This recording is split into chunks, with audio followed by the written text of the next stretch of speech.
Quay đi. Thơm mẹ này. Còn cười. Thơm mẹ nào sâu này.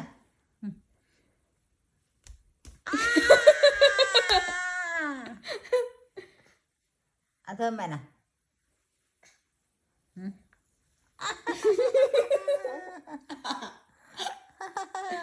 Tí gửi cho ông ngoại.